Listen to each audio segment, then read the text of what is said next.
Begitu pagarnya dibuka, orang desak-desakan, terus aku jatuh ke got gitu. Kenapa jemput? Ini gagal.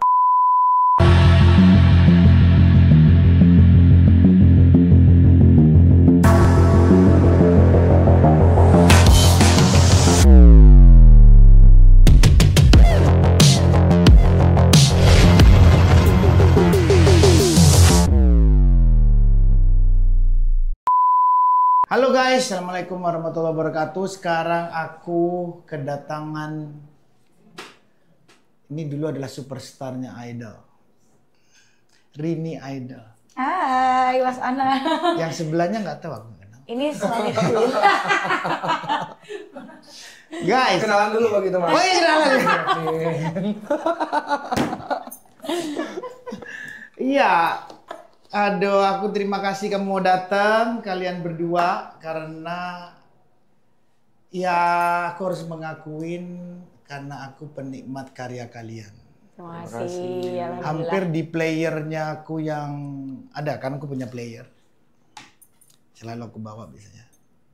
Itu player semua albummu yang baru aku lengkap. Iya, aku waktu itu ingat banget tiba-tiba Mas Anang WhatsApp terus gitu teleponan berapa lama tuh Mas? Cuma buat ngebahas album aku yang Nggak, baru. aku nggak nyangka.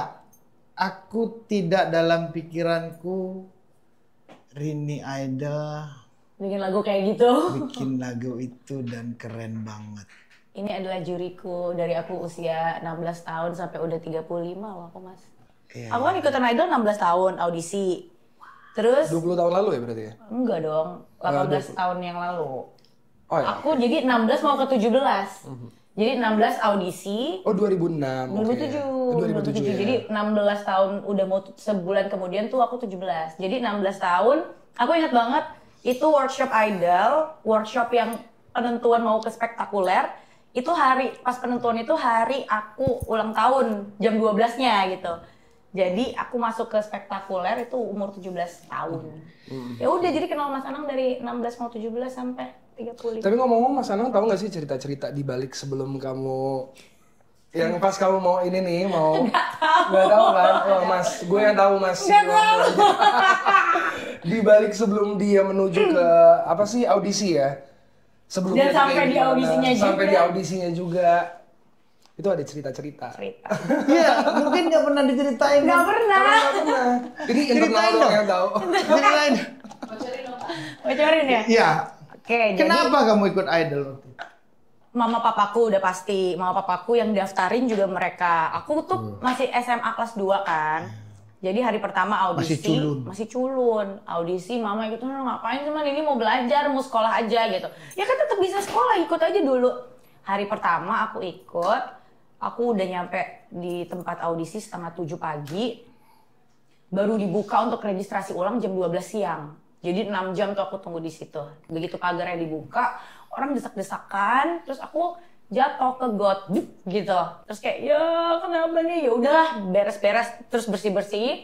Udah nggak mood kali kan. Terus aku baru nyanyi tuh jam 3. Jadi nungguin Jam 6 pagi, jam setengah 7 udah nyampe. sampai baru nyanyi Jam 3 sore. 3. Dan panas-panasan. Betul. Nah jam 3 sore aku masuk gagal. Jam 3 sore masuk gagal. Aku langsung telepon. Udah bau got. Udah bau got. Bau matahari. Bau matahari, audisi gagal. Mungkin jurinya juga lihatnya nih anak kok kucel banget.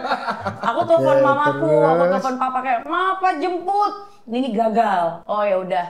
Besok hari kedua kan jadi audisi boleh 2 kali. boleh. Hari kedua aku ikutan. Aku udah gak mau, udah pakai baju sekolah. Terus mama kayak mau nganterin, udah di mobil nih, mama papaku kan emang biasa nganterin aku ke sekolah. Udah di mobil, mama bujuk, cobalah nih sekali lagi aja gitu. Besok kan, ini kan hari terakhir. Kalau nggak masuk, ya udah deh. Terus nggak mau ini mah mau bilang apa ke sekolah? Mama udah siapin suratnya sakit. Nanti abis ini mama abis ngedrop ini, mama ke sekolah ngasih surat izin gitu. Terus? Ya udah deh.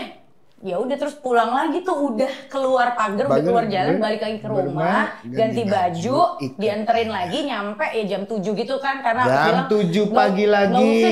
Nggak usah on time banget orang kemarinnya jam 12. Bener, jam 12 baru dibuka registrasi masuk. Tapi aku udah sedia baju ganti, cuci muka, aku udah bawa Udah keren, payung, udah. pokoknya udah kayak kalau nanti gue jatuh ke got lagi udah ada nih spare-nya. Aman, aku nyanyi kayaknya jam 1 gitu, pokoknya nggak terlalu lama, nggak terlalu kayak kemarin. lama kayak kemarin, udah tahu nih. Terus aku nyanyi, aku juga lupa nyanyi lagu apa ya. Terus kayaknya If I Ain't Got You kayaknya saat itu. You, ya. Terus tiba-tiba aku lolos terus disisiin gitu.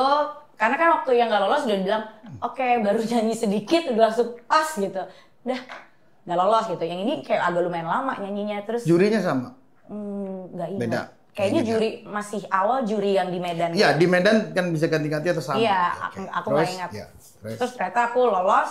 Ya udah aku ke Jakarta. Dan itu pertama kali ke Jakarta sendiri kayak, ya gimana nih sendirian, nggak kenal sama yang lain. Ya udah mau nggak mau gitu.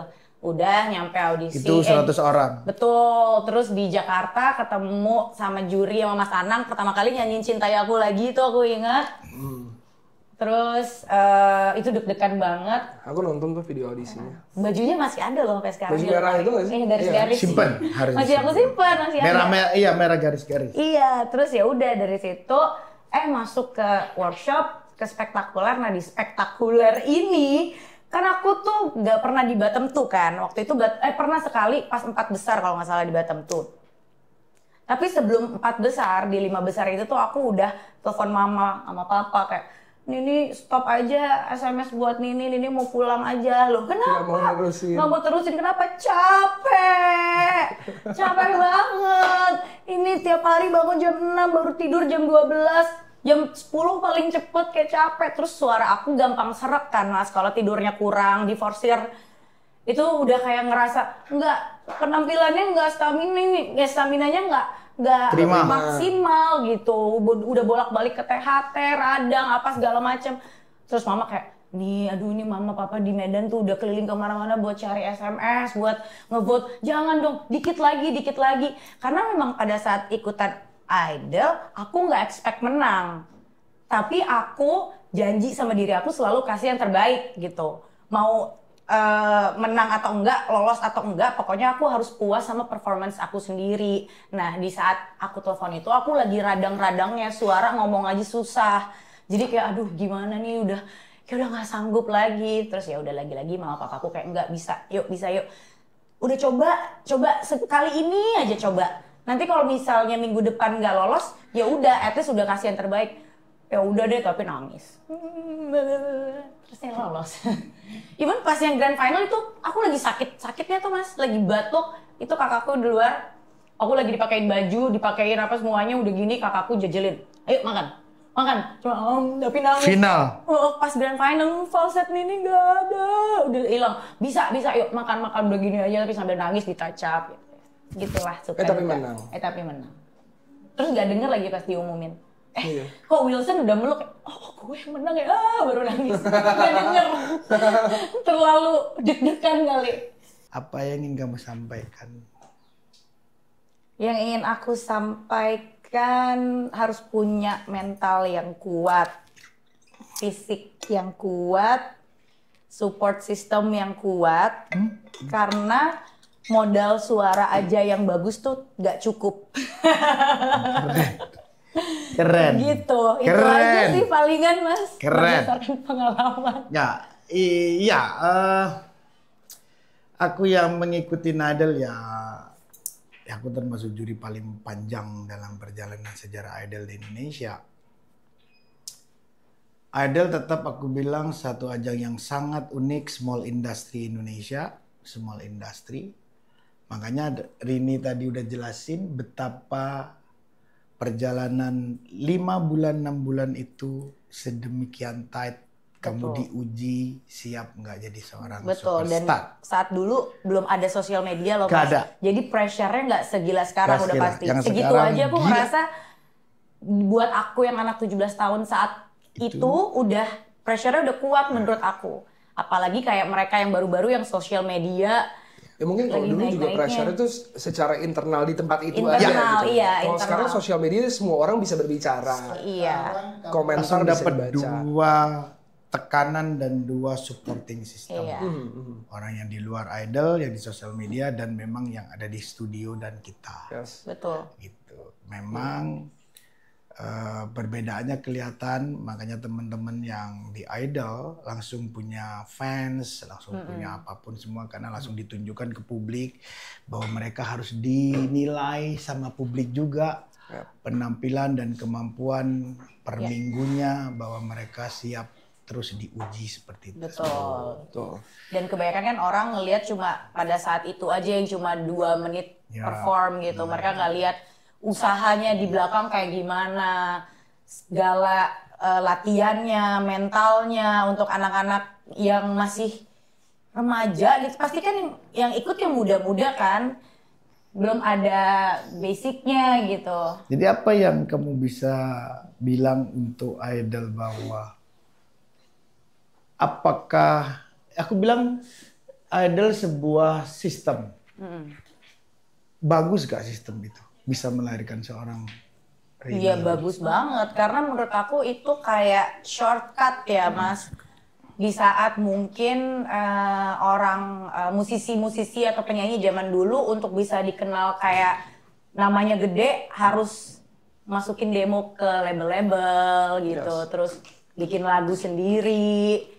Tapi kalau dengan adanya ajang kayak Indonesian Idol gini, mereka udah langsung tahu sistemnya gitu. Kayak yang penting kita punya modal suara, kita bisa ikutan dan kita lolos audisi, ya gunakanlah privilege itu sebaik-baiknya gitu. Itu pesan mahal. Iya, apalagi di Idol juga udah ada coach-coach yang sangat kompeten untuk ngebantuin kita stage act-nya, terus vokal direkturnya, musisi yang udah bagus, terus ada juri-juri yang memang udah benar-benar berkecimpung di dunia ini puluhan tahun, jadi udah kasih masukannya juga yang pasti legit gitu, valid untuk mereka nanti. Karena aku sadar Indonesian Idol itu kayak bener-bener batu loncatan banget gitu. Setelah itu the real competition-nya sebenarnya kalau menurut aku gitu. Jadi ketika lo udah ditempa di Indonesian Idol, itu udah tepat deh. Abis itu lo pasti take off-nya lebih mudah gitu. Yes. Sama ada, kayaknya menurut aku juga perlu ada sesuatu yang disiapkan setelah kita keluar dari competition gitu ya. Dari Idol atau competition apapun lah.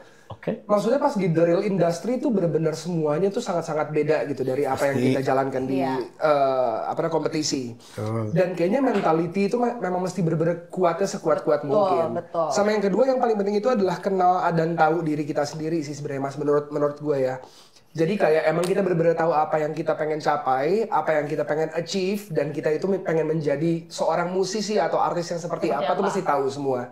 Karena once kalau misalnya kita ngejalanin dari yang kayak kita emang biasa-biasa aja nih, misalkan sekolah atau kerja kantoran, terus tiba-tiba kita dapat kayak dunia yang beda banget, kita nggak tahu mau ngapain tuh kayak wow, gawat sih. Itu yang aku karena kita bakal miss opportunity-nya gitu. Iya, betul. Dan kayak emang poinnya tuh kita bakal miss karena emang begitu, emang audiensnya lagi banyak banget, powernya lagi besar-besarnya banget, kita nggak tahu mau ngapain, nggak tahu cara meng-create semuanya biar bisa jadi lebih long term dan yang lain-lain itu bahaya banget. Betul. Dan kita udah pernah lewati berdua. Iya, karena kita awal-awal kayak bingung ya. Aku juga kayak nggak tahu mau ngapain gitu. Jadi kebawa ke arus aja. Sedangkan di industri ini kan cepet banget perputarannya gitu. Tiap minggu ada lagu baru, kayak ada musisi baru. Dulu aku juga di industri ini pun juga terlahir dari sebuah competition kan ya Mas. Kamu ketemunya di mana? Di The Remix. Tapi kamu kenal mulai awalnya Rini? Di situ. Kenal di The Remix, berbeda kita dijadiin. Tapi waktu Rini ikut Idol kamu udah tahu? Nggak tahu, dia aja nggak tahu. Kamu di mana? Kamu orang mana? Dia Medan. Jakarta. Oh Jakarta. Iya. Baru kenalan yang pas kompetisi dua itu. Yang tahu mamaku. Mamaku tahu kayak lo Rini wah gitu. Emang iya ya mah. Ya udah kayak gitu. Terus kayak dulu sebelum ikut competition ini kayak aku tuh selalu ngeliatnya kayak enak ya orang bisa ikut competition ini selama beberapa bulan terus habis itu udah mereka bisa berkarir di dunia musik gitu. Tapi ternyata setelah ngerasain tuh nggak semudah itu gitu rasanya. Karena emang kayak gue mau ngapain nih, pengen sosok misalkan kayak udah gue pengen bikin idealis banget nih sesuai apa yang gue pengen bikin. Bisa sebenarnya lo menjadi seseorang yang sangat-sangat idealis nantinya, butuh proses menurut aku ya Mas. butuh proses yang dimana kayak kita pelan-pelan ngasihnya. Kayak contohnya salah satu artis yang aku lihat tuh Radiohead. Itu aku ngefans banget sama Radiohead. Ya. Yang dulu di awal 90-an dia bikinnya grunge rock dan yang lain-lain. Sekarang dia udah bisa mencapai titik idealismenya dia yang paling peak gitu. Tapi prosesnya tuh panjang banget. Kayak ngasihnya tuh pelan-pelan. Jadi nggak bisa yang kayak langsung ganti gitu. iya. Karena orang langsung kayak apa ya? Kok beda ya? Kok beda ya sama ini orang ini yang gue kenal ya? penyanyi udah pemenang Idol, udah punya sertifikasi Idol kuat. Kamunya seniman. Apa itu yang menjadikan kalian nikah? Cocok mas. That's it kayaknya sih. Iya. Kita kenal sebagai teman, sebagai partner waktu itu di The Remix. Aku sebagai produser, ini sebagai penyanyinya. Terus kita ngobrol sebagai teman aja. Cocok. Tapi kita bercandanya tuh cocok. Nggak ada intention kayak gue pengen deketin Rini. Iya, jadi kayak kita bener-bener jadi diri kita masing-masing aja pada saat itu. Dan ternyata cocok. Maksudnya gini, kalau misalnya kayak awalnya ada intention suka sama orang tuh pasti ada. Ada kayak jaim-jaimnya gitu. Jaga-jaga profile, jaim, nggak mau kelihatan jelek. Tapi kalau ketemu Rini dulu juga enggak sih. Nggak ada sih. Dulu pulang kantor langsung ke studio di The Remix, terus kayak kucel banget gitu, bodoh amat. Kayak, Jeff lu bau matahari lo ya, gimana? Gue kan naik motor. Kamu sekolah musik? Sekolah musik dulu mas. Belajarnya apa langsung? Dulu awalnya waktu SD itu piano, klasikal piano. Terus abis itu ngambil drum, SMP private. Terus abis itu dimasukin ke sekolah musik, nggak mau piano tadinya, ngambilnya drum. Tapi ternyata di sekolah musik ini kalau ngambil selain piano diharuskan juga. Jadi ya sudah. Oke. Oh nggak mau. Mau nggak mau. Tapi ya walaupun awalnya dulu nggak suka piano, tapi sekarang kayak merasa bersyukur banget punya skill itu gitu loh mas. Dan sekarang gue malah belajar sendiri gitu karena dan piano penting banget sih ternyata. Jadi berdasarkan pengalaman dia, anak kita di-push lah harus bisa piano. Gak suka, bodoh, terusin pokoknya. Berapa? Dua. Ya apa masuk ke industri musik Indonesia? Setelah kamu kan masuk ke industri, kamu tidak dikontrak orang kan? Berjalan sendiri atau pernah dikontrak? Sendiri. Pernah sempat. Pernah dengan record label? Yes. Sempat ada dengan record akhirnya berjalan lagi sendiri. Berjalan sendiri lagi. Sekarang jadi cuma sama manajemen aja. Jadi dulu tuh waktu sendiri. Sebelum sign sama record label, memang aku tuh nggak pernah mau sign sama record label major karena aku dulu punya skeptical pikiran di mana kalau misalnya di record label itu aku diatur secara artistik dan juga secara musikal. Yes. Dan aku tuh nggak suka, seperti aku pengen bener-bener bebas. Tapi ternyata mungkin itu juga aku kan dengar dari orang-orang aja kan, aku nggak pernah mengexperience itu sendiri itu. Pada akhirnya pada saat aku join sama sebuah record label ini, ternyata bebas-bebas aja tuh. Kayak Jeff, kita nge-sign lo karena kita percaya sama lo. Jadi ya udah bikin aja. Kita bisa discuss, mungkin gue bisa ngasih masukan, tapi semuanya tuh call-nya ada di lo. Begitu juga untuk visuals dan yang lain-lain. Jadi kayak, sekarang Jeff, that's nice. Istilahnya udah memang grup berdua. Apa Rini tampil sendiri atau itu memang kalian di-present berdua? Ada yang kita grup berdua, namanya Soundwave. Solo Rini dan Jevin solo juga masih ada. Kamu punya solo, dia punya solo? Yes. Oke. Semuanya sendiri? Semuanya produksi sendiri, diedarkan sendiri, dan semuanya sendiri? Iya, sampai video klip kita bikin sendiri. Semua video klip bikin sendiri? Iya. Nggak semua sih. Mostly. Mostly. Kan biayanya besar. Iya. Semua sendiri. Sendiri. Maksudnya sampai sendirinya itu tuh juga ada beberapa video klip yang kita produksinya benar-benar syuting sendiri, Mas. Iya, ada juga. Jadi emang kita mikirin idenya sendiri, kita bikin storyboard sendiri, ngedit sendiri, syuting sendiri. Kenapa? Kan kamu kalau sendiri udah ngarang lagu sendiri, ini capek sendiri, semua sendiri. Kenapa nggak ngajak record label atau ngajak investment untuk supaya kamu terdorong secara financial? Atau nggak ada? Ya kepingin. Atau nggak tahu. Apa punya bayangan apa tentang gua harus ngapain di industri musik? Karena rekaman hari ini, rekaman besok keluarin ke YouTube, ke DSP, ke apa, semua keluar secepat itu. Terus cara mempromosikan karya kalian dikenal orang bagaimana? Sejauh ini sosial media. Iya. Gimana? Kamu akan tetap seperti ini bahwa kamu mampu dengan dirimu sendiri atau apa? Keyakinan apa yang membikin kalian bahwa this is my dunia, this is my world, this is pekerjaan gue, ini adalah cita-cita hidup gue yang akan menghidupi gue sampai anak cucu gue. Oke, kalau aku gini sih Mas mikir ya, kalau misalkan soal record label yang bisa membiayai dan bisa kayak mereka udah lebih tahu soal audiens dan marketnya. Kan punya network dia. Dan punya network, aku mencari record label yang benar-benar tepat sih Mas. Karena gini, aku tuh punya pikiran kayak kemarin aku gabung sama sebuah record label, tapi record label ini apakah dia benar-benar tahu aku seperti apa, maunya aku seperti apa, goalnya aku seperti apa, audiens aku itu sebenarnya seperti apa. Karena menurut aku record label yang emang benar-benar segmented kita bisa nyebutnya, atau dia punya audiens yang jelas gitu. Misalkan kayak ini adalah record label electronic music khususnya house. Ini adalah record label untuk bass music. Ini record label untuk R&B. Mereka udah jelas audiensnya tuh punya. Mereka udah tahu gimana cara mempromosikan atau memarketingkan si artisnya tersebut. Jadi sampai sekarang pun juga aku pengen join sama record label, tapi record label yang tepat untuk aku sih. Tepat untuk kalian. Tepat untuk aku. Kalau kamu harus tidak nemu akan tetap begini. Berarti kamu akan tetap berjuang sendiri berdua. Memang Mas, memang tetap kekeh semua kah? Bukan kekeh sih sebenarnya sih. Tapi kita let go aja sih sebenarnya Mas. Dan sejauh ini kita menjalani ini, kita happy, kita senang. Betul. Karena kamu menjalankannya happy. Karena ngejalaninnya happy dan yang... Oke, financial itu one thing. Sesuatu hal yang kita bisa pisahkan dari sini. Tapi sekarang ini nih kayak financial kita bisa mendapatkan dari mana? Dari tempat-tempat lain. Pintu-pintu yang lain lah gitu. Dan nggak tahu ya, mungkin nih emang egoisnya kita aja sebagai musisi, kayak kita suka musik seperti ini dan kita akan tetap bikin musik seperti ini. Akan seperti ini. Jadi kayak kalau dari aku pribadi kayak gue nggak pengen ngebohongin hati gue nih. Gue berkarya dengan nama gue sendiri, merilis lagu, tapi gue nggak sayang, gue nggak cinta sama musik gue tuh kayak terus gitu ngejalaninnya juga nggak enak karena gitu, sebenarnya kita juga dibilang sendiri berdua doang juga enggak. Jadi ada tim kita juga di belakang yang memang tim itu part of you. Iya. Aku ngomongnya bahwa you yang kendaliin. Iya betul. Jadi kalau dibilang rumit, iya rumit. Kalau dibilang capek banget karena kita yang harus pikirin semuanya. Tapi kalau dibilang puas ya puas banget gitu.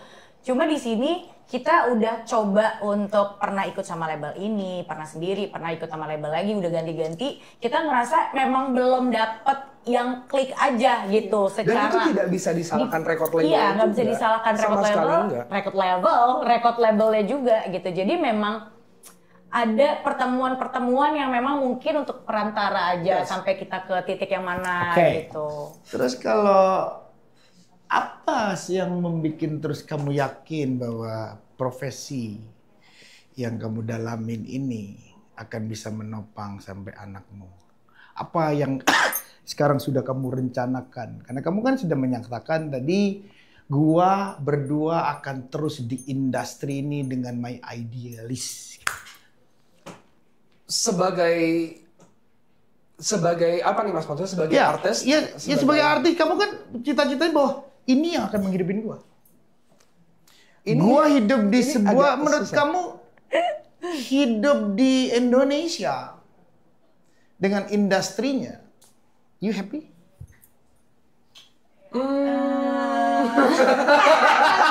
Kalau ada hidup di Indonesia dengan industri musik yang kita jalanin ini. Sejujurnya kalau aku nggak happy sih Mas. Nggak happy? 50-50 sih, 50-50 sih. Nggak happy-nya gini, bukannya aku menyalahkan jadinya ya, menyalahkan industrinya dan yang lain. Menurut aku gini, kayak ini ada kesalahan dari diri aku sendiri juga. Dimana aku merasa gini, dimana kalau misalnya aku membuat musik yang kasarnya misalkan marketnya itu tidak besar di Indonesia, tapi kenapa lu masih bertahan? Kalau misalnya emang lu pengen kaya dari musik, lu pengen financially freedom dari musik lu dengan cara jualan, bikin lagu yang lebih jualan, yang marketnya itu lebih ada di Indonesia. Boleh. Oke. Jadi yang aku rasa kayak, oh ya udah berarti gue salah tempat aja nih. Ini bukan audiens gue mungkin nih. Atau mungkin gue belum bisa membuat sebuah kolam untuk diri gue sendiri nih. Jadi bukan, ini nggak ada yang bisa disalahkan gitu loh Mas. Ini terus menurut kamu sampai hari perjalanannya, kamu udah keluar berapa? Rini udah dengan kalian berdua, Rini udah kamu ciptakan berapa lagu? Oh banyak banget. Banyak banget Mas. Berarti master punya sendiri? Punya sendiri. Good. Pertanyaan itu kamu jawab sendiri. Berarti kalian sendiri udah punya kekayaan master banyak dong? Banyak Iya Mas. banyak. Menurut kalian sampai di mana pencapaian kamu? Kalau kepuasan pribadi pasti puas. Tapi belum seperti apa? Masih belum kemana ini? Gila nih, gue udah bikin lagu udah bagus-bagus, apa semua menurut kalian bahwa idealisme kamu udah penuh dikeluarkan. Sampai hari ini pencapaiannya apa? Pencapaian secara apa nih Mas? Financial? Ya, I don't know. Yang kalian bisa nilai bahwa gue akan terus begini. Ya ini hidup gue, ya inilah jalan gue. Karena sebatas cinta sama passionnya aja sih Mas. Passionnya aja. Oke. Iya. Tapi yang penting kan puas kan kalian? Puas. Nah, ini kayak tadi yang aku bilang financial itu tuh the other thing. Maksudnya kayak ini udah nggak bisa jadi tolak ukur untuk di. Iya kan karena kepuasan. Kalau aku ngeliat kamu jawabannya tadi adalah kepuasan kamu berkarya bebas. Tapi ya memang di sisi lain tuh kita selalu memikirkan financial udah pasti. Oh iya pasti. Udah pasti Itu pasti. Jadi financial itu kayak oh ya kita bisa dapat revenue stream dari mana lagi ya. Tapi intinya kita tidak mau mengalahkan musik kita dan idealisme kita untuk financial ini. Oke. Gitu. Kan berarti kan bahwa bermusik hari ini selain ini adalah passion kamu berdua bahwa gua akan begini terus. Apapun yang terjadi semua apa katanya ilahi kan begitu kan? Betul. Betul ya? Sebenarnya aku ada yang tadi kayak gimana tanggapan soal industri di Indonesia. Sebenarnya kalau aku ini baru tadi kita obrolin. Ya. Ini correct me if I'm wrong, tapi lagu yang viral di Indonesia, lagu luar yang bagus-bagus itu banyak banget. Tapi kenapa kalau musisi Indo yang bikin lagu yang maksud kamu viralnya itu di Indonesia? Iya, viralnya di Indonesia. Lagu luar yang viral di Indonesia yang memang bagus. Contohnya kayak Rai yang Aku like a ring gitu. Itu kan secara produksian vokal dan lain-lain itu tuh bagus banget menurut aku. Dan itu bukan sesuatu yang gampang dicerna. Sesuatu yang gampang dicerna. Tapi ternyata orang Indo yang bukan musisi aja tahu lagu itu dan menikmati lagu itu. Tapi ketika musisi Indo yang mengeluarkan lagu semacam itu nggak viral. Itu yang menjadi pertanyaan aku. Kenapa ya? Maksudnya berarti kan market di Indonesia untuk lagu-lagu kayak gitu ada. Tapi when it comes to Indonesian musician, kenapa nggak bisa? Menurut aku itu faktornya tuh juga banyak. Salah satunya itu adalah faktor tim dan marketing. Faktor tim dan marketing. Menurut aku marketing itu gini. Ray itu sekarang secara market tuh udah gede banget. Jadi kalau misalkan she started when she was indie kan. Berarti kan ada satu marketing, apalagi zaman sekarang tuh udah nggak bisa berdiri dengan musik doang, itu harus ada marketing lewat sosial media, bikin konten yang bagus dan yang lain-lain. Dan maksud aku kalau marketing itu kayak dia tuh bisa nebar jala, mungkin dia tuh punya tim yang gede banget yang bisa nebar jala kayak kalau orang mancing, nebar jala nih di laut, saat lu pengen dapetin ikan apa, ikan tuna, yang dapet tuh banyak ikan tongkol, ikan teri, ikan tunanya ada beberapa. Tapi at least dia dapet ikan tuna di situ, ikan tongkolnya udah dibuang-buangin, nanti dia tebar jala lagi, marketing. Dan dia punya tim, dia punya ada investment mungkin di area situnya. Jadi ya akhirnya bisa lah mencapai itu semua. Sekarang pertanyaannya kalau misalnya kita membuat lagu seperti itu, apakah kita bisa nih nemuin orang si ikan tuna ini? Kan kita mesti nebar jala pakai apa? Modalnya kita bisa. Itu salah satu skema lah. Very good. Penjelasannya sangat bagus banget. Karena itu sangat inspiratif. Sangat berguna buat teman-teman yang lagi berjuang. Kamu kan perjuangannya kalian berdua ada berapa tahun? 18 tahun di industri. Di industri musik Indonesia. Luar biasa. Udah lebih dari Sweet 17. Keren. Terus Soundwave itu apa? Soundwave itu project duonya kita. Itu grup yang kita buat di Remix itu. Betul. Dari situlah kalian menebar jala itu. Menebar jala yang lain. Menebar jala yang lain. Tapi jalannya sendiri tetap dia ada, kamu tetap ada. Dan itu konsisten 1 tahun selalu keluar. Iya. Ini Soundwave tahun ini 10 tahun udah. 10 tahun. Kita aja kaget. Soundwave 10 tahun. Tapi kalian happy bener menjalan? Happy. Sangat happy. Tapi ya itu kalau untuk Soundwave sendiri, dan maksudnya aku kan mulai masuk ke industri pas ketika Soundwave itu kan Mas. Soundwave pun juga di industri itu ketika 2015 itu. Nah aku merasa kayak pada saat itu aku belum siap sih ternyata masuk ke industri. Aku masih belum aware, aku masih belum punya mentality itu semua.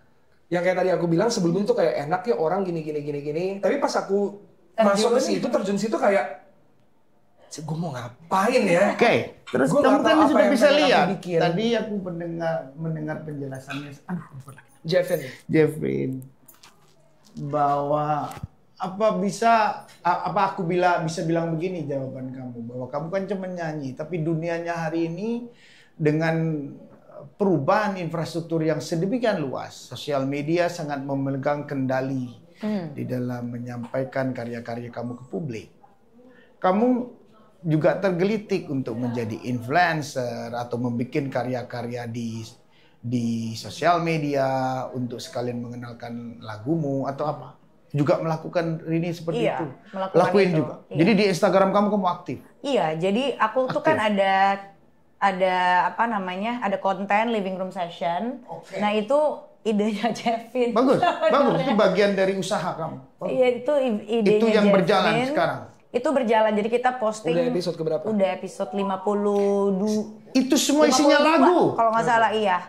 Instagram. Di Instagram, jadi cuma sama 1 apa menitan. lagi? Instagram doang? Instagram sama TikTok. Instagram sama TikTok? Iya. Nah itu followernya udah berapa? Oh enggak, itu jadi ditaruh di Instagram taruh di situ kan, aku. Orang kan dengerin. Kan view-nya kan berdikit-dikit. Oh, viewsnya ratusan ribu sih. Bagus dong. Gitu. Kan kita bawain lagu Mas Anang juga, Rindu Ini di situ. Kan Mas Anang komen waktu itu. Kan Mas Anang komen. Oh Mas Anang belum lihat nih, aku WhatsApp Mas Anang. Mas, lihat dong. Enggak, aku nggak. Tapi aku nggak gara-gara itu aku mengamatin kalian. Jujur aja bukan perkara laguku di bawah. Aku nggak tahu kalau kamu bawain lagu itu. Aku cuma dengerin gara-gara aku senang main di audio file. Karena aku berarti kalau udah iPod berarti kan aku mikirin sound.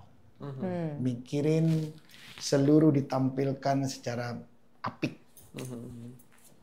Yang aku amazed dari karyanya kalian adalah kalian sangat memikirkan sound dengan baik. Iya. Itu kamu ya? Iya. Apa sih yang kamu ingin tampilkan atau idealis apa dengan kamu sangat memperhatikan production musikmu sedemikian kawin antara Rini bernyanyi, kamu bikin musik, kamu mixing audionya, kamu mastering balance-nya, itu aku bilang sudah kelasnya adalah standar internasional. Amin, terima kasih Mas. Apa cita-cita kamu di situ apa? Ingin apa? Pada saat aku produksi gitu. Apa? Ingin happy Mas. Ingin happy. Beneran. Jadi atau enggak kan? Kalau misalkan Mas di studio sama aku nih, Mas bisa tanya Rini tahu banget aku orangnya detail banget. Once kalau misalkan udah masuk ke mixing, mastering, atau misalkan kayak produksi lagunya Rini atau lagu aku sendiri gitu, aku nggak berhenti kalau aku belum puas. Jadi intinya yang aku cari itu kepuasan aja, happiness aku kayak, oh akhirnya gue suka nih ini. Ada lagu yang sampai master 4 atau master 5. 8, 9 itu ada mastering. Tapi menurut aku itu juga toxic sebenarnya buat aku sendiri sih Mas. Ya. Kayak aku kangen di mana kayak segala sesuatunya simple. Bahwa kayak aku bisa gampang menerimanya karena aku mikir gini. Misalkan aku bikin master 1. Ini aku baru sadarin beberapa hari atau beberapa minggu yang lalu Mas. Dan ini menurut aku kayak, oke, gue bakal ngejalanin ini sekarang. Karena aku ngerasa master 1 aku bikin di hari A. Pada saat kita produksi lagu, kita mixing, kita mastering, itu semuanya ada di dalam hati, kuping, emosi, dan semua-muanya ya. Di hari itu jadi satu? Di hari itu, jadi satu. Kamu pergi dari hari itu udah berubah? Yes. Kita punya experience yang beda-beda setiap harinya gitu. Pas. Pada saat di minggu depan aku sampai merinding. Yep. Di saat minggu depan aku mau coba lagi tuh bisa kayak kedengeran jelek dan nggak asik banget gitu. Iya, betul. Yang pada akhirnya kalau misalnya emang nyari kepuasan terus nggak bakal ada. Nggak akan ketemu ya.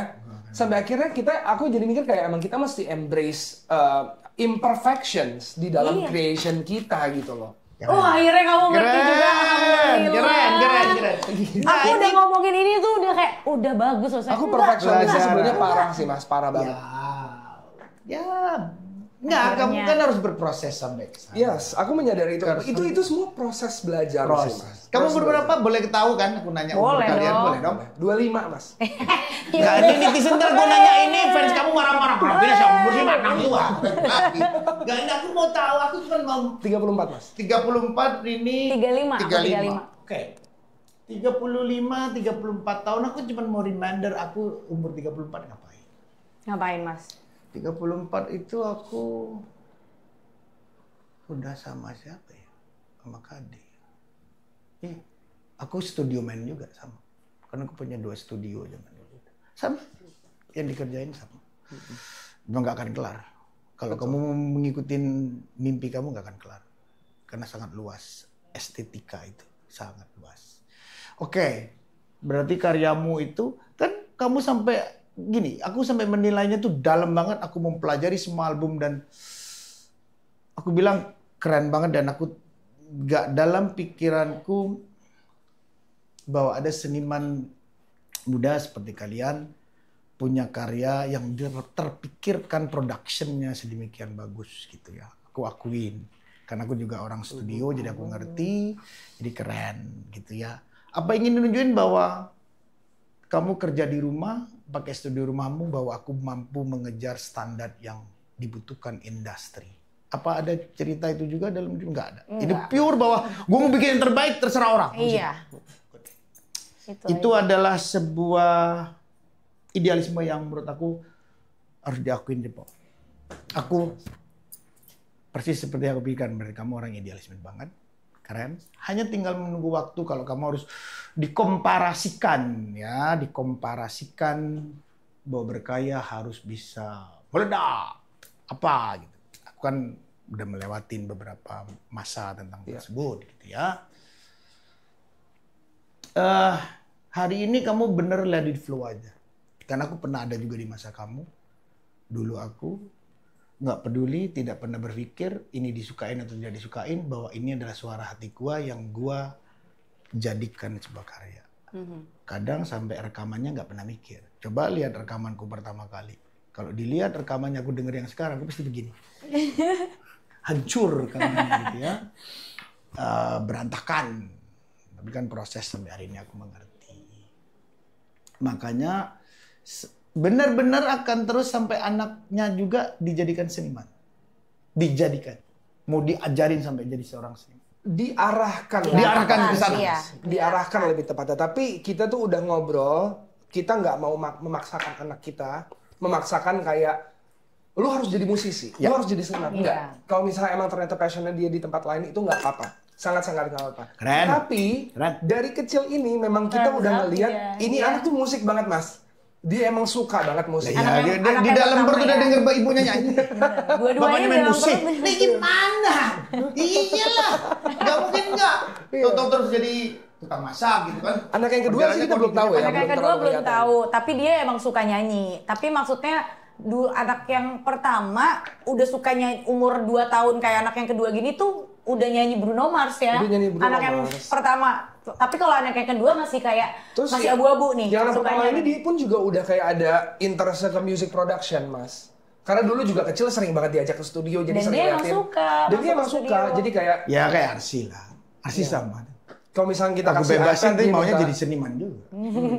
Ya gitulah, tapi ya kita nggak memaksakan lah. Enggak, aku juga maksain Arsi. Aku bilang, Cio, kamu memang mau jadi apa? Mau kayak ayah sama bunda? Persis banget jawabannya. Iya. Sekarang udah jago main piano, nyanyinya udah. Sekarang lagi persiapan, dia akan ikutin festival dunia di Eropa. Piano, Mas? Bukan, nyanyi. Dia lagi persiapan. Hari ini dia setelah ngeluarin singlenya kemarin, ya aku udah ditantang lagi sama guruku, sama Om siapa? Opa Luki. Apa? Ada festival lagi di Eropa. Aku bilang, ya siapin ya, aku mau berangkat. Wih, keren. Oke, aku bilang. Bundanya langsung, oke. Kamu mau? Mau. Aku men-challenge diriku sendiri. Keren. Oke, good. Aku bilang. Jadi, ya kurang lebih jauh lah aku sama kamu perjalanannya rada mirip-mirip aja. Aku memang seniman murni. Meskipun aku banyak bisnis, ya nggak lebih gara-gara memang fluktuatif hidup. Iya. Betul. Makanya aku tadi bilang, ya kayak aku kalau mau share sedikit dari kenapa aku aktif di sosial media, sampai Anang juga bingung sekarang disebut penyanyi, tapi dia aktif makan di Facebook. Penontonnya jutaan juga. Kita kemarin habis makan di TikTok. Jadi dipergunakan. Aku sih aku tetap ingin selalu in di dalam era. Karena kalau enggak ya kita hidup di entertainment bisnis, kita nggak muncul ya kita gone. karena pertumbuhannya pun semakin cepat. Kita pun juga pengen banget punya bisnis, Mas. Kita udah punya bisnis sebenarnya sih, Rini punya bisnis sendiri, aku punya bisnis sendiri, dan kita pengen build bisnis lain, dan tujuan kita satu sebenarnya, biar kita bisa bermusik dengan bebas. Betul. Jadi kita, keren. goalsnya kita. Nggak, aku apa ya, Rin? Ya aku Makin happy bebas aja gitu. ngeliat kamu, kita bertemu di Idol. Tapi kamu tetap seperti ini, itu buat aku bangga banget gitu. Terima kasih sudah meloloskan saya ya. Yang ngelolosin SMS. Salam tempel dong, salam tempel, makasih ya. Kan sebelum SMS Mas Anang dong. Ya. Sebelum SMS. Oke. Ya. Ya, Makasih memang kasih kamu- aku golden ticket. Apa ya? Mungkin dari faktor pengalaman juri melihat waktu itu. Memang kita sempat debat sekali. Bagaimana kamu masuk ke 10 besar. Itu sempat ada debat. Nah ini aku nggak tahu nih ceritanya. Ya banyak yang nggak dibuka hal-hal seperti itu. Iya. Buka dong, Mas. Coba buka Coba dong. matiin dulu. Debat gitu ya. Tapi kan memang karena juri itu memang orang yang malang melintang berproses di industri. Jadi ngelihatnya tidak dalam satu titik. Sangat kelihatan. Dan bagaimana orang yang berkognitif dengan benar, berproses dengan benar. Itu sangat kelihatan dari gerak-geriknya. Sangat kelihatan dari bagaimana menghadapi ideas. Bagaimana menghadapi kita. Itu kita lihat. Benar kamu bilang bahwa ikut idol atau menjadi penyanyi bukan hanya perkara you punya suara yang bagus. Tapi you nggak punya kelihatan dalam gerak-gerikmu, proses-proses dalam attitude-nya kamu. Itu Attitude, pasti sama. Orang kan melihat orang suka dengan orang gara-gara getaran. Betul. Frekuensi. Setuju banget. Pada saat frekuensi itu nggak ketemu, nggak asik sama artis ini. Iya. Betul. Kita juga gitu lagi. Ya, jadi aku lihat juri waktu itu perdebatannya enggak. Ini layak masuk ke 10 besar dan kita harus berani coba anak ini. Ternyata works. Tada. Dan bukti sampai hari ini kamu berproses model seperti ini. Itu juga buat aku Prosesnya keren panjang banget. Jadi buat teman-teman yang lihat podcast ini, inilah salah satu perjuangan seorang penyanyi yang memang hidupnya dia percurahkan seluruhnya terhadap profesi yang dia cintai. Betul. Keren. Jadi sekarang sudah ngeluarin album lagu terakhir lagi, ada lagi. Terus berproses hari ini udah siapin lagu baru lagi. Udah. Jadi EP sih tahun ini akan ngeluarin EP. Wow. Aku beli dulu, aku pesen ya. Langsung satu dulu aku udah beli. Pokoknya aku pengen beli itu ada langsung kirim dulu aku siap aja. Oke. Karena kalau yang di SP aku udah download semua. Udah beli semua. Udah selesai. Oh, Sular belum kamu udah punya. Semuanya aku punya. Jadi EP dulu Mas, tahun ini EP isinya ada 4 lagu. Sebenarnya itu udah dari tahun lalu dibikin, tapi kita keluarin tahun ini gitu. Jadi buat teman-teman, tahun depan mungkin rilisnya lagu Mas Anang ya. Nah, gitu. Mudah-mudahan kalau kalian suka silakan. Jadi aku cuma bilang sama teman-teman karena aku suka mereka aku undang. Ternyata apa yang aku rasakan dari musik terakhir yang kamu bikin, proses itu persis dengan apa yang aku dengar dari kalian bicara, dari kalian punya ide bagaimana kalian berjuang. Itu relate. Jadi dalam perjalanan hidupku, aku ada di 40-an tahun di industri musik Indonesia, berangkat dari desa. Proses ikhtiar kamu udah top of the top. Itu proses dilewatin dengan sabar. Kalau aku bilang. Hanya blessing Tuhan. Dan kamu juga tetap melakukan buat aku menunggu waktu saja. Menunggu waktu saja. Karena suara kamu tetap buat aku keren, sangat keren. Apalagi suamimu bikin musik memang mengerti istrinya. Betul. Memang mengerti suara istrinya dan istrinya dibikin musik model apa yang ngerti hanya dia. Betul. Dia suka kayak challenge aku di studio. Dia suka banget. Jadi buat teman-teman, kalau kalian mungkin yang baru lihat podcast ini, kamu dengerin aja di DSP, baik di Spotify, iTunes, karyanya berdua ini. Kamu lihat bandingkan dengan karya-karya yang dari Korea, karya dari Amerika, teman-teman industrialis dunia. Karya mereka aku bilang setara. Amin. Alhamdulillah. Secara production, secara estetik bernyanyinya, bermusiknya, itu semua nggak nyangka bahwa seniman Indonesia berkompetisi benar dengan negara di dunia, seniman di dunia. Makanya aku mengundang berdua ini, happy banget. Terima kasih. Karena hanya nunggu waktu aja. Yep. Mungkin kamu dengar ceritanya yang punya ayam KFC kan? Ya, kita pernah nonton. Ya kan? filmnya. Pernah ceritanya kan? Colonel Sanders. Yes, Iya. tahu kan? Yang Bahwa mereka- dia dia baru dengan start perjalanan prosesnya yang berat, Panjang. umur 65 tahun baru meledak sedunia. Yes. Betul. Dan hari ini dia adalah bisnis ayam termasuk terkaya di dunia. Dan ternyata banyak banget loh Mas yang memang startnya itu. Jadi kayak nggak Iya, ada kata 40, telat. 50 Iya. tahun baru dia menikmatin. Betul. Yes. Mungkin Untungnya- aku orang yang mendoakan kamu akan indah pada saatnya. Amin. Karena kalian punya idealisme yang harus orang mempelajari perjalanan kalian. Bahwa kalian jadi seperti itu tuh perjalanannya benar.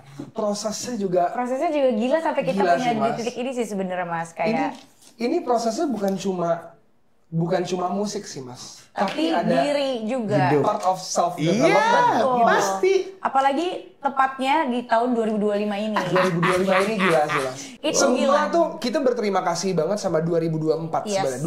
2024 itu banyak banget hal yang Roller coaster buat roller coaster kita. buat kita yang ngasih kita pelajaran Tapi banyak bukan banget. secara kita berdua as wife and husband Bukan ya, couple bukan. and Berproses, berkarya. Berproses, berkarya. Berkarya, pola Pola pikir, pikir, kayak bagaimana cara menghadapi kita universe ini, menghadapi Wow. masalah, semuanya sih Mas. Sampai Kamu berdua sharing. iya, kita berdua. Kita akhirnya ngobrolnya kayak gini sampai akhirnya di tahun ini mulai mengerti bahwa Gue harus ngapain lagi? bukan gue harus ngapain lagi, tapi lebih kayak oke, gue I'm enjoying this process gitu. Karena kalau misalnya gue langsung ada di titik yang ini, mungkin aja memang gue nggak siap gitu. Sama seperti apa yang kita lewati. Gue belum siap nih ada di sini gitu.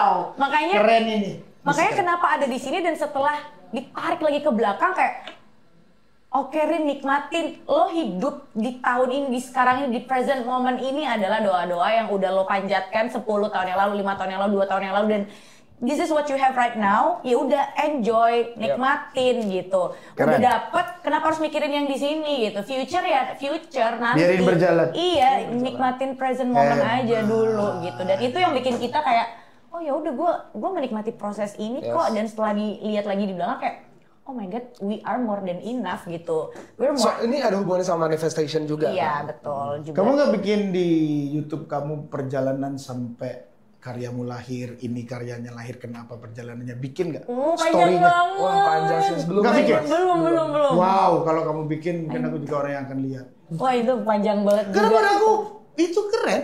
Hari ini kan orang mau tahu proses itu. Bahwa Betul kamu nggak sih. mudah.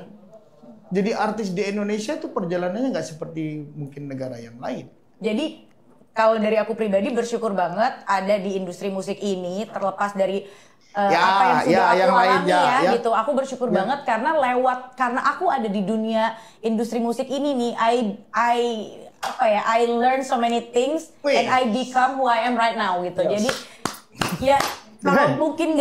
kalau misalnya Keren, hidup keren, aku keren, bukan di yang industri ini, mungkin aku belum tentu ada di titik sekarang yang bisa punya perspektif yang seperti aku punya sekarang gitu. Jadi Jadi ya teman-teman gila kayaknya sih. ntar aku usulin lagi untuk kamu hadir di Adele yang akan datang.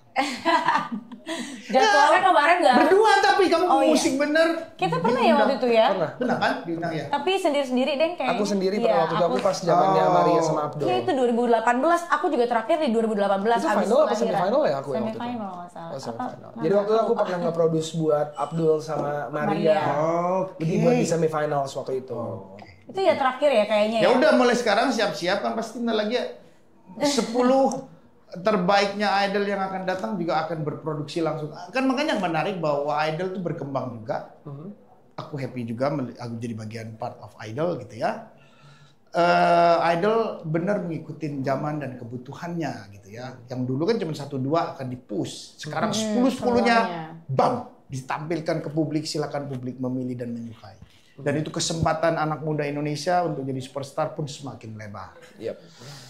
Makanya anak muda ini kan belum berproses seberat kamu. Iya, belum lah waktunya. Itu yang menarik untuk kamu bisa sharing dengan teman-teman yang lain. Keren.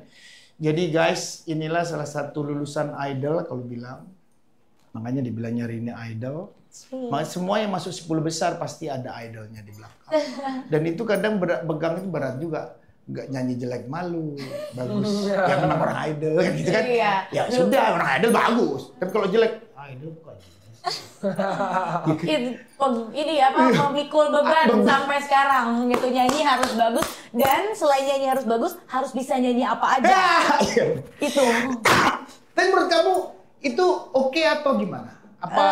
Aku emang suka ditantang sih orangnya gitu. Jadi ya buat aku dengan bukan memikul tapi menyandang gelar itu ya nyadarin aku untuk ya lu harus latihan terus, Rin. Lu nggak boleh nggak latihan, ntar nyanyinya jadi jelek kayak malu-maluin banget tuh menang idol nyanyi jelek gitu. Suruh jadi nyanyi dangdut, suruh nyanyi lagu pop, suruh nyanyi lagu rock, suruh nyanyi lagi apapun, R&B, lagu musik kamu. Betul, tapi memang dengan cara kamu pasti. Dengan cara aku, gitu. Nggak bisa, itu memang sudah begitu, nasnya begitu ya. Betul. Nasnya itu begitu, jadi kamu menyanyikan lagu dangdut dengan cara Rini, dengan dia bikin musik. Ya itulah kamu. Kita pernah di living room session ya, kita nge-cover Kopi Dangdut. Bagus. Buat aku, ya itu music ya. Jadi lebar sekali music, tinggal ya inilah aku menginterpretasikan lagu ini menjadi aku. Betul, ini jadinya. Iya. Ya tinggal you suka apa enggak. Iya. Enggak. Oh lu dosa lu. Enggak begitu. Iya. Jadi keren banget, ini salah satu lulusan idol yang aku bilang sangat keren. Tapi aku mau ada sesi sih sebenarnya sama kamu. Nanti ngomong tentang bagaimana kamu berproduksi dari satu lagu sampai selesai mixing. Karena aku mau tahu bagaimana kamu memilah, mendengarkan lagu, habis itu kamu bikin musiknya harus dasarnya kayak apa, setelah itu kamu harus berproses seperti apa, memixing, habis itu kamu mastering, bagaimana prosesnya, kan itu penting banyak. Itu dijawab sekarang juga bisa sih. Nggak mau, nanti lagi. Jawaban pendek banget, Mas. Nanti lagi, aku nggak mau, aku mau ada sesi lagi. Jawaban pendeknya aja boleh ya. Jawaban pendeknya nggak bisa, itu ada technical yang kamu harus jelasin. Nggak bisa, aku tanya soalnya. Frekuensinya pun aku tahu soalnya. Aku akan tanya itu.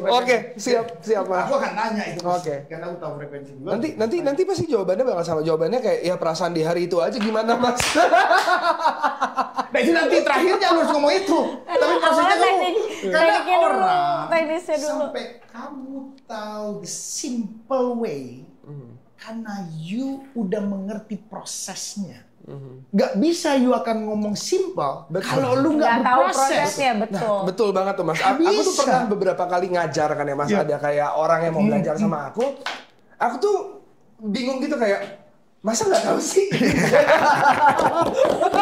Makanya dia belajar. Tapi akhirnya aku kayak, oh iya juga ya. Kan udah levelnya udah jauh nih gitu loh, kayak oh berarti emang oke, jadi ini pelan-pelan banget dari kayak ini kecil gini, ini gini gitu. Soalnya apa ya, pengalaman aku waktu belajar pertama kali itu udah lama banget kan Mas. Jadi kayak masa sih sebasic ini gitu. Iya, makanya kan aku bilang itulah wajah industri dan teman-teman kita yang berjuang di industri ini. Karena kamu men-share apa yang proses kamu yang jalan itu dibutuhkan oleh anak-anak. Indonesia punya 17.700 pulau. Itu 1, 2, 3 pasti ada tulisan saya ingin jadi musisi, seniman musik. Gila nggak tuh? Yang ingin anak mudanya. Bayangin, kalau kamu nggak mau share ilmu kamu, kasihan. Aku mau banget share. Itu makanya ada sesi sendiri. Jangan diterusin, stop. Oke, guys. Ini nanti sosial media sedikit Mas. Aku tuh keinget waktu itu aku sempat ngobrol sama kakak iparku. Aku tuh sempat bilang kayak pengen deh bikin tips-tips atau kayak bikin sebuah tutorial kecil-kecilan di sosial media untuk sharing ilmu lah ya gitu. Terus dia bilang, intinya nggak usah yang ribet-ribet. Pasti. Semua yang basic aja. Dia bilang, tapi terlalu basic nggak sih? Aku bilang gitu. Terus dia bilang gini, nggak semua orang itu tuh udah level kayak lu. Dia bilang gitu. Benar. Misalkan kayak gini, sekarang deh, lo gue tanya ya Jeff gitu. Lo bisa nggak bikin rawon? Dia bilang, enggak. Ya itu menurut ibu-ibu yang bikin tuh kayak masa nggak bisa gitu. Yes. Benar. Jadi kayak emang jangan disamakan semuanya gitu kayak. Oh iya benar juga ya. Keren. Benar, oke. Prosesnya kamu keren. Jadi aku bilang nanti aku akan bikin sesi lagi. Silakan kalian teman-teman yang mau komen. Tapi pesannya aku karena aku miss dengan karya mereka. Kalau kalian mau denger karyanya yang terbaru juga, aku juga belum dengar. Tapi pasti aku habis ini aku dengerin lagi. Mereka berkarya dengan apik, layak untuk dibedah. Jadi buat aku terima kasih Rini, terima kasih Jeff, terima kasih. Mudah-mudahan karyamu yang terakhir ini mudah-mudahan bisa lebih dari yang kemarin. Yes. Dan kalian terus mau menyebarkan ilmu kalian buat seniman yang ada di Indonesia. Yes. Amin. Terima kasih. Thank you.